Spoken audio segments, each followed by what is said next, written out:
اليوم رح تشوفوا طريقة الرز الزربيان مع البهارات العدنية الأصلية. رح نبلش بالمقادير. عنا كيلو لحمة، تقريبا 300 جرام لبن، نص كيلو بصل، 3 حبات بطاطا، ثوم وزنجبيل ناعم مطحونين.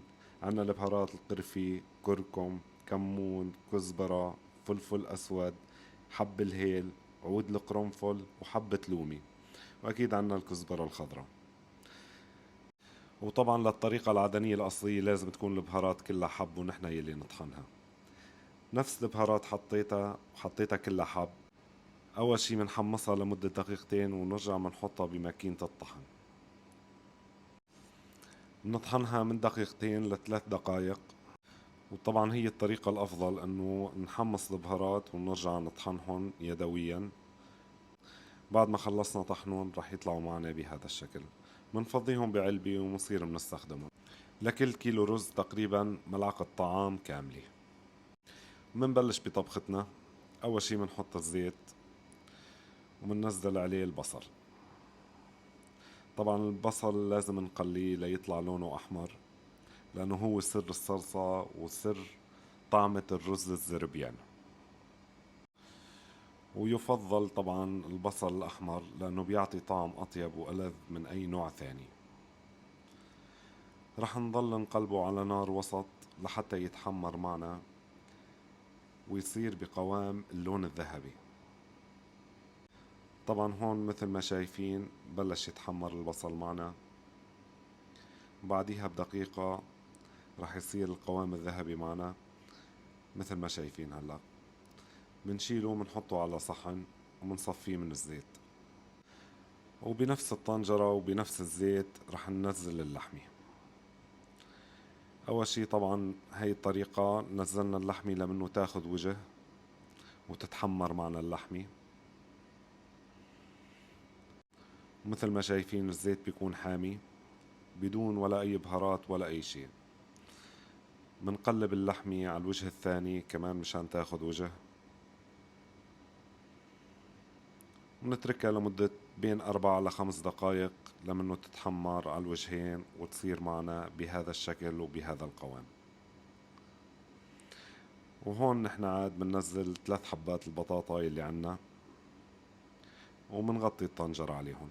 مننوص تحتيهم ومنبلش بالصوص.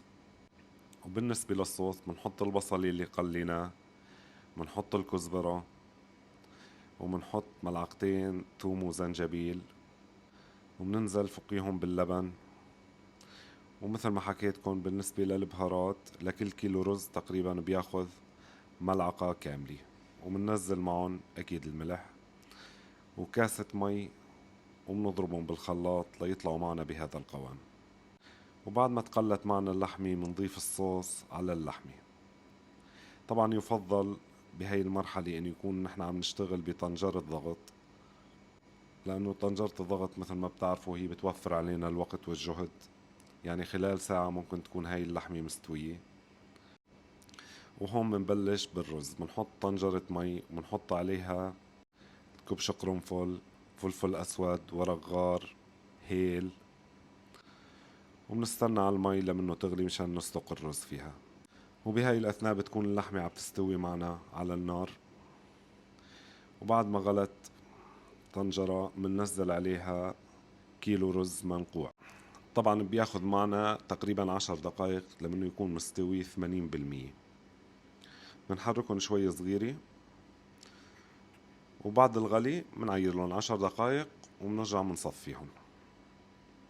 هيك بيكون عنا الرز جاهز. وبهالأثناء بتكون لحمتنا كمان استوت. نفتح الطنجرة ومننزل عليها كمية الرز المصفى. طبعا أكيد لازم يكون الرز سخن. منحط عليهم القليل من الزعفران مع ماء الورد المخلوطين مع بعض مشان اللون.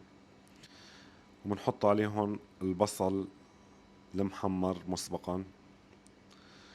وأهم شي إنه نحط الفحمة ونحط عليها زيت ونسكر على الرز بإحكام مشان ما تنفس معنا الطنجرة. ونتركها لمدة من الثلث ساعة لل25 دقيقة. بعد ال25 دقيقة بتكون استوت معنا الطبخة والرز أخذ جميع النكهات. وهيك بتكون الطبخة جاهزة. ويلي بده طريقة الزربيان الدجاج يكتب لي بالتعليقات. ولا تنسوا تعملوا فولو للصفحة لتشوفوا كل جديد.